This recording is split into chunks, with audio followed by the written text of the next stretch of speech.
है बोइंग और एयरबस को, इनके मैन्युफैक्चरिंग में 10 से 12 साल का लगेगा। ऐसा नहीं है कि अभी टाटा ने ऑर्डर किया अगले दिन से बन के आ जाएगा। पापड़ नहीं छानना है, जहाज बनना है। इसके इंजन कहीं और बनते हैं, पार्ट पुर्जे कहीं और बनते हैं यहाँ पे, तो इसको काफ़ी मेहनत होगा।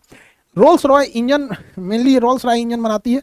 इंजन के मैन्युफैक्चरिंग में रोल्स रॉय का एक दबदबा है। रोल्स रॉय कंपनी ब्रिटेन की है, वहाँ से इंजन होगा, वहाँ के लोगों को रोजगार मिलेगा।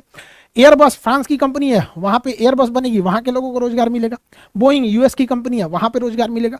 बोइंग में एक और चीज़ देखिएगा, बोइंग के कुछ जहाज़ों में ये हम्प निकला होता है, ये हल्का सा उठा रहता है। एक्चुअली इसकी कहानी ये है कि ये यूएस एयरफोर्स के लिए बनाया जा रहा था, मिलिट्री एयरक्राफ्ट, लेकिन बोइंग से ऑर्डर ये हट के लॉकहीड मार्टिन के पास चला गया। तो बेसिकली इसे इसलिए उठाया गया था ताकि आगे से कार्गो लोड किया जा सके। बाद में इतना हैवी खर्चा हुआ था, तो बोइंग ने इसे कॉमर्शियल एयरलाइन बना के मिलिट्री की जगह पे आम पब्लिक के लिए सौंप दिया। तो ये पूरी ओवरऑल की ये डील है। अब एयर इंडिया जो है उसके पास पहले से विस्तारा एयरलाइंस थी, इन दोनों को मर्जर किया जा रहा है। ये मर्जर पूरी दुनिया में बहुत बड़ा प्रभाव छोड़ेगा। विस्तारा एयरलाइन टाटा और सिंगापुर का एक ज्वाइंट वेंचर है। इसकी शुरुआत 2015 में हुई थी। इसमें टाटा का 51% हिस्सेदारी था और सिंगापुर एयरलाइंस की 49% हिस्सेदारी से ये विस्तारा चल रही थी। जो लोग विस्तारा में सफर किए होंगे उन्हें पता होगा ये काफी प्रीमियम सर्विस देती है। इसको ऐसा लगता है कि हाँ फुल सर्विस एयरक्राफ्ट है। फुल सर्विस एयरक्राफ्ट उसे कहा जाता है। हालांकि एयर इंडिया भी फुल सर्विस एयरक्राफ्ट है, मतलब इसमें बिजनेस क्लास भी रहेगा, वीआईपी सीट, इकोनॉमिक भी रहेगा, प्रीमियम इकोनॉमी भी रहेगा, मतलब हर तरह की सीटिंग रहेगी यहाँ पर। तो इसकी फैसिलिटीज काफी बेहतरीन थी। एयर इंडिया की भी बेहतरीन थी, सरकारी हाथ में गया था तो गड़बड़ा गया था। अब इन दोनों का मर्जर कर दिया गया, दोनों का आपस में मर्जर कर दिया गया। मर्जर से ये हुआ कि ये छोटी एयरलाइन थी, इसका मर्जर बड़ी एयरलाइंस में हुआ।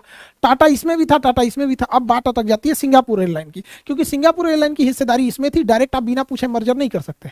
तो सिंगापुर एयरलाइन का कहना था कि भैया एक काम करो, हमसे 2000 करोड़ और ले लो। तो सिंगापुर एयरलाइन मर्जर के बाद इसमें 2000 करोड़ रुपए और डालेगा और एक बड़ी एयरलाइन यानी एयर इंडिया में सिंगापुर एयरलाइन की हिस्सेदारी 25% हो जाएगी और टाटा की हिस्सेदारी 75% हो जाएगी। सिंगापुर एयरलाइन भी बहुत बेहतरीन फैसिलिटी के लिए जाना जाता है। तो ये मर्जर के बाद अब ये हाल हो जाएगा एयर इंडिया के पास। इससे कई फायदे होंगे। देखिए, दो अलग अलग एयरलाइन के कर्मचारी कभी एक दूसरे में ओवरलैप नहीं कर सकते।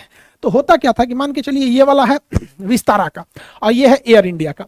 अब इसमें जहाज आने वाली है 10 बजे और इसकी जहाज आने वाली है 9 बजे। तो 9 बजे इसका पूरा स्टाफ बिजी हो जाएगा और इसका वाला टुकु टुकु देखेगा मेरी जहाज तो 10 बजे आने वाली है। तो लगेज काउंटर पे कोई पूरा बिजी है, कोई फुल टू एकदम खाली बैठा है। तो अगर दोनों एक साथ मर्ज हो जाएंगे तो दोनों एक साथ वर्क करेंगे, इससे कॉस्टिंग भी बचेगी, अलग सैलरी इनको ना देने की नहीं, एक ही से क्या हो जाएगा, दोनों के हेल्प हो जाएंगे, एक साथ काम हो जाएगा। इसके अलावा अन्य सारे स्टाफ में देखेंगे बचे। बोर्डिंग काउंटर पे क्या है कि अगर विस्तारा की बोर्डिंग हो रही है एयर इंडिया वाला चुपचाप देखेगा मुंह। तो ये इसका हेल्प नहीं कर सकता, इसका नहीं कर सकते, क्योंकि सबके ड्रेस अलग होते हैं, सबके अलग होते हैं, कंफ्यूज हो जाएंगे यात्री सब इसमें। तो अभी मर्जर से क्या हो जाएगा, स्टाफ भी कम स्टाफ मिलकर, दोनों के स्टाफ मिलकर ज्यादा वर्क कर सकते हैं। यहाँ पर बसेज क्या होती हैं, सारे एयरलाइंस की अलग अलग बसेज होती हैं। तो अब विस्तारा की अलग, एयर इंडिया की अलग, मर्जर करने से दोनों को फायदा हो जाएगा, कॉस्ट कम आएगी। और भी क्या है, मेंटेनेंस मशीनरीज में ज्यादा कम खर्चा।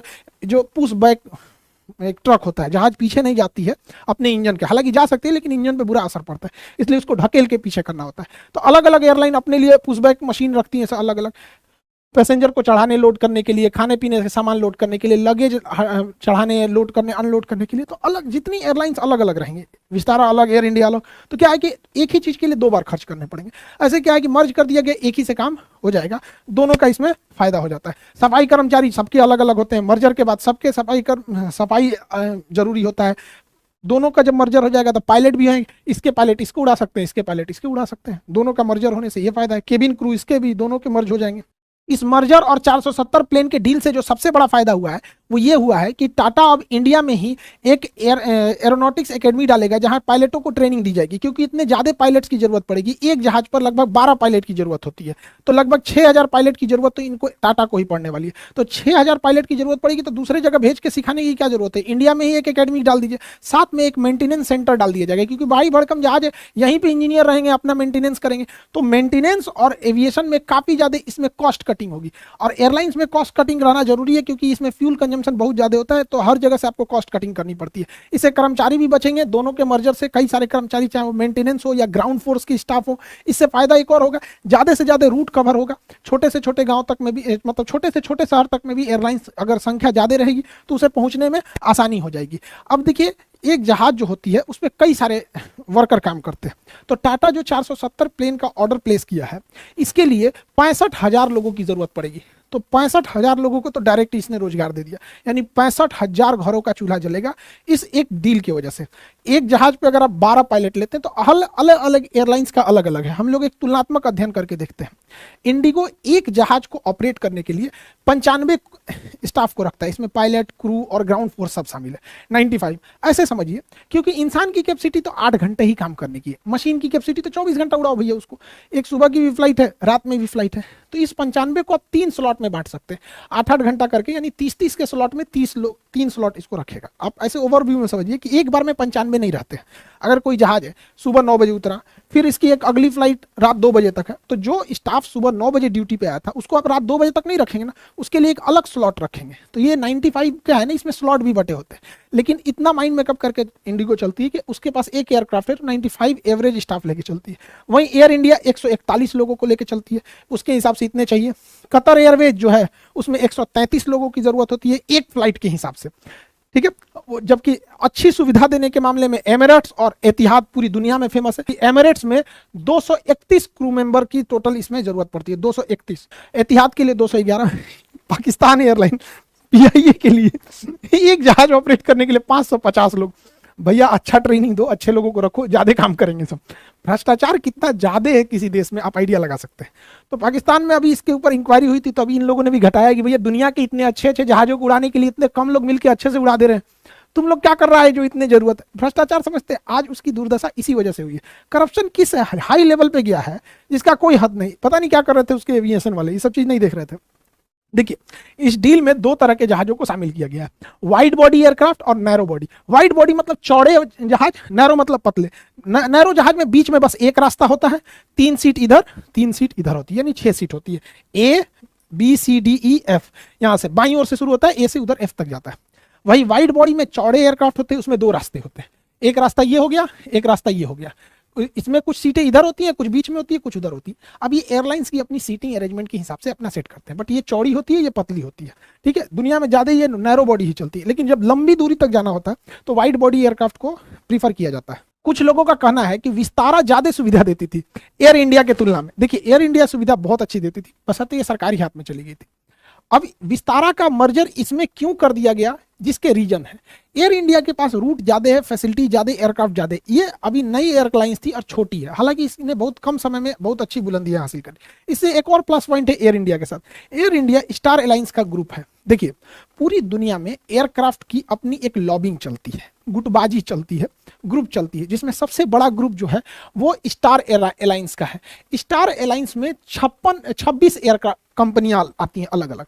ये दुनिया में 3 ग्रुप में सबसे बड़ा एक ग्रुप है वन वर्ल्ड, एक ग्रुप है स्काई टीम, उसमें सबसे प्रीमियम ग्रुप जो होता है उसको कहा जाता है स्टार एलायंस। स्टार एलायंस की फ्लाइटें इंटरनेशनली ज्यादा रूट कवर करती हैं, उन्हें लंदन, न्यूयॉर्क, वाशिंगटन जैसे एयरपोर्ट पे इजीली स्लॉट मिल जाता है, जिससे कि वो वहां पे लैंड कर सकते हैं, इजीली सुविधाएं मिल जाती है। इस स्टार एयरलाइंस के 26 एयरलाइंस के ग्रुप में एकमात्र इंडियन कंपनी एयर इंडिया है, बाकी इंडिया की कोई कंपनी नहीं है किसी ग्रुप में यहाँ पे। तो ये बड़ा प्लस पॉइंट होता है कि इंटरनेशनल रूट कवर करने में एयर इंडिया को आसानी होती है। और एयर इंडिया स्टार एलायंस के ग्रुप में 2014 में शामिल हुआ था, इसलिए जो लोग फ्लाइट में सफर किए होंगे वो देखिएगा एयर इंडिया के जहाज के आगे ये लोगो मिलेगा। देखिए, इसके थुथुर के पास देखिए, ये छोटा सा लोगो दिख रहा है, ये स्टार एलायंस का नहीं दिख रहा है, यहाँ देखिए ये ग्रुप, ये लोगो जो है स्टार एलायंस का है। स्टार एलायंस, स्टार एयरलाइन मत सोच लीजिएगा, ये तो जहाज की वो दूसरा कंपनी है। ये ग्रुप का नाम है स्टार एलायंस, ये एलायंस है ग्रुप, और ये स्टार एयर है, इसको तो एक अलग कंपनी है। तो आप एयर इंडिया के जहाजों पे देखेंगे, इससे क्या है, इंटरनेशनल रूट कवर करने में इजी हो जाता है। तो एयर इंडिया से फायदा ये होगा, एयर इंडिया और विस्तारा को मिलाने से, क्योंकि विस्तारा की फैसिलिटीज अच्छी थी, उसमें बिजनेस क्लास भी बहुत बेहतरीन था। लंबी दूरी करने के लिए बिजनेस क्लास ज्यादा प्रीफर किया जाता है, मतलब बिजनेस क्लास प्रीमियम लोगों के लिए होता है। हालांकि इकोनॉमी में ऐसे सीट दे दिया जाता है नॉर्मल बैठने के लिए सब में। इंडिगो देखिएगा तो इकोनॉमी में केवल उसमें सारा का सारा इकोनॉमी ही है, सारा सीट ऐसा ही मिलेगा आपको, इस टाइप का बिजनेस सीट नहीं मिले। हालांकि इकोनॉमी से ये 3 से 4 गुना महंगा होता है, ये ज़्यादा महंगा होता है, क्योंकि इसमें ना सीटिंग कैपेसिटी भी 3 की जगह 2 ही बैठाता है, गद्दादार सीट देता है बढ़िया से। तो काफ़ी फैसिलिटीज अब दोनों को मर्जर करने से हो जाएगी, जिससे कि इंटरनेशनल रूट को कवर किया जा सकता है। तो स्टार एलायंस का ग्रुप होने से सबसे बड़ा जो फायदा होगा एयर इंडिया को, वो ये फायदा होगा कि इंटरनेशनल रूट को कवर किया जाएगा। इंटरनेशनल रूट को देखिएगा तो इंडिया का वहाँ दबदबा बहुत कम है। वहाँ पे थाई एयरवेज है, एतिहाद है, एमिरेट्स है, ब्रिटिश एयरवेज है, ये अमेरिकन एयरलाइन, इन लोग का दबदबा है। हम लोग का डोमेस्टिक में दबदबा है, डोमेस्टिक में, लेकिन इंटरनेशनल रूट में हम लोग का दबदबा नहीं है। तो इससे क्या है कि इंटरनेशनल रूट में हम लोग को काफी ज्यादा फायदा मिलने वाला है। इसके अलावा अगर देखिएगा तो इंडिया का डोमेस्टिक मार्केट में जो घरेलू उड़ान है उसमें 56% हिस्सेदारी इंडिगो की अकेले है। वहीं एयर इंडिया ग्रुप की जो 3 एयरलाइंस है, एयर इंडिया, विस्तारा और एयर एशिया, इन तीनों को मिला देंगे तो 24% हिस्सेदारी है। लेकिन इतने बड़े ऑर्डर के बाद टाटा एक लंबी छलांग लेने वाला है। अब भारत में एयरलाइंस के बीच में कंपटीशन होगा। कंपटीशन हो, अच्छी बात है, सर्विस अच्छी मिलेगी, फैसिलिटीज अच्छी मिलेगी, ज्यादा से ज्यादा किराए में कमी आएगी, एक आम इंसान भी सफर, हवाई सफर को अच्छे से कर सकता है। अब टाटा की एयर इंडिया अगर इतना बड़ा ऑर्डर कर रही है तो जो इंडिया में सबसे बड़ी घरेलू उड़ान को इंडिगो देखती है वो शांत तो बैठेगी नहीं। इंडिगो की जो शुरुआत हुई थी 2005 में हुई थी, उन्होंने 100 जहाज का ऑर्डर दिया था, 2011 में 180, 2016 में 400 जहाजों का, 2020 में 300 जहाजों का ऑर्डर दिया था। अभी इसमें से आधे जहाज ही आए हैं, अभी आधा आना बाकी है। यानी एयर इंडिया की तो जहाजों का आना ही चालू होगा 2030 के आसपास में, उसके पहले एयर इंडिया की ये सारी जहाजें आने लगेंगी। और अभी खबर ये आ रही है कि एयर इंडिया को देखकर इंडिगो एयरलाइंस भी, जो ये सारी जो इंडिगो की एयरलाइंस है, इसने भी अभी लगभग 500 और जहाजों का, नए जहाजों का ऑर्डर का मन बना लिया है। और अगर ये रियलिटी में हो जाता है तो पूरी दुनिया के एविएशन में भारत का दबदबा हो जाएगा। क्योंकि अब ये क्या है ना, इंडिगो भी तो शांत बैठने वाला नहीं है। इंडिगो क्या कर रहा है, ये अपने नए रूट्स को आगे कर रहा है। वर्जिन एयरलाइंस के जो रिचर्ड ब्रेंसन ने, उन्होंने कहा था कि अगर आपको बहुत जल्दी करोड़पति बनना है तो अरबों रुपए लेके के साथ, मतलब एक हैवी कैपिटल के साथ आपको एयरलाइंस इंडस्ट्री चालू करना चाहिए। क्योंकि एयरलाइंस में वही जो जी सकता है जिसके पास बहुत ज्यादा पैसा है। बहुत खर्चीला इंडस्ट्री होता है ये एयरलाइंस इंडस्ट्री यहाँ पर। अब देखिए भारत में क्या है, आज की ये कंपनियां इतने जहाजों को क्यों खरीद रही हैं? इतनी ज्यादा जहाजों को खरीदने के रीजन भी है भारत सरकार का उड़ान योजना। भारत सरकार बहुत सारे नए एयरपोर्ट को बढ़ावा दे रही है और लगभग 90,000 करोड़ रुपए से नए नए एयरपोर्ट को बनाया जा रहा है, जिसमें सबसे बड़ा बनाया जा रहा है नोएडा के जेवर एयरपोर्ट को। अभी लंबा समय लगेगा उसमें, 90,000 करोड़ रुपए जब इन्वेस्ट किया जा रहा है। और अभी भारत में घरेलू उद्योग में, घरेलू उड़ान में केवल 5% लोग जो हवाई जहाज का सफर करते हैं, 5%। सोचिए अगर 5% सफर करते हैं तो ये हाल हो रहा है। जिस दिन अगर ये 15 से 20% सफर होने लगेगा, अगर ज्यादा एयरपोर्ट की कनेक्टिविटी हो जाएगी, अच्छे एयरपोर्ट, अब जैसे पटना एयरपोर्ट जैसे नहीं, 9,000 फीट रनवे होना चाहिए, 7,000 है यहाँ पे, बहुत खतरनाक एरिया है यहाँ पे, उतना ध्यान नहीं दिया जाता है बिहार को। तो अगर ज्यादा से ज्यादा लोग सफर करने लगेंगे तो इससे ज्यादा एयरलाइंस को मुनाफा होगा। टाटा की एयर इंडिया सिंगापुर के साथ टाई अप कर रही है, सिंगापुर एयरलाइंस के साथ। वहीं इंडिगो जो है टर्किश एयरलाइन के साथ ऐसा टाई अप कर रही है। आखिर इस टाई अप के पीछे मेन रीजन क्या है समझिए। ये लोग बड़ी खुशहाली में खुश हो रहे हैं लोग, अभी इन लोग को समझ में नहीं आ रहा मेन क्या चीज चल रहा है यहाँ पे।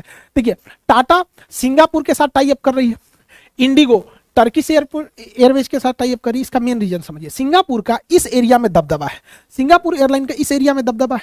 टाटा के टाई अप से ये मार्केट पूरी तरह से कब्जा हो जाएगा, एशिया वाला। वहीं अगर आप बात करेंगे टर्किश एयरवेज की, तो टर्किश एयरवेज की यूरोप और अमेरिका में दबदबा है। इंडिगो के इसके टाई अप होने से पूरी, देख रहे हैं, पूरी दुनिया में इंडियन जहाज का दबदबा हो जाएगा। इन्हें लग रहा है कि हमारे यहाँ से जहाज खरीदा गया बोइंग, इनको लग रहा है इनके यहाँ से एयरबस खरीद लिया गया। ये इंग्लैंड वाले खुश हो रहे हैं कि रोल्स रॉय का इंजन अरे भैया एक के बार ना खरीदा गया, खरीदाया तो एक के बार, उड़ेगा दिन में 20 बार। और जब उड़ेगा तो इन लोगों की जो एयरलाइंस की कंपनी मार, ब्रिटिश एयरवेज, अमेरिकन एयरलाइन, इन लोग का दबदबा अब कम हो जाएगा यहाँ पर। इससे बहुत बड़ा चेंजिंग देखने को मिलेगा ग्लोबल एविएशन मार्केट में। आई होप आप उसे समझे होंगे। अभी नेपाल में जो विमान दुर्घटना हुआ था उसकी भी जांच रिपोर्ट आ गई। वो विमान क्यों दुर्घटना हुई थी, एक पायलट की छोटी सी गलती से इतने लोगों की जान चल गई, इसको भी हम समझेंगे लोग, अभी उसको नेक्स्ट वीडियो में। अभी आप लोग का एनसीईआरटी का, ओल्ड एनसीईआरटी और न्यू एनसीईआरटी, इसके भी एक हफ्ते के अंदर बैच आ जाएंगे, ओल्ड और न्यू एनसीईआरटी के। और आपका 21 तारीख से फिजिक्स स्टार्ट हो जाएगा सुबह 9 बजे से। फिजिक्स के बैचेज जो होंगे, जितने लड़के हैं वो एप्लीकेशन में 21 तारीख से सुबह 9 बजे फिजिक्स स्टार्ट हो जाएगा। आई होप आप इस टॉपिक को समझे होंगे। मिलेंगे नेक्स्ट क्लास में। जय हिंद।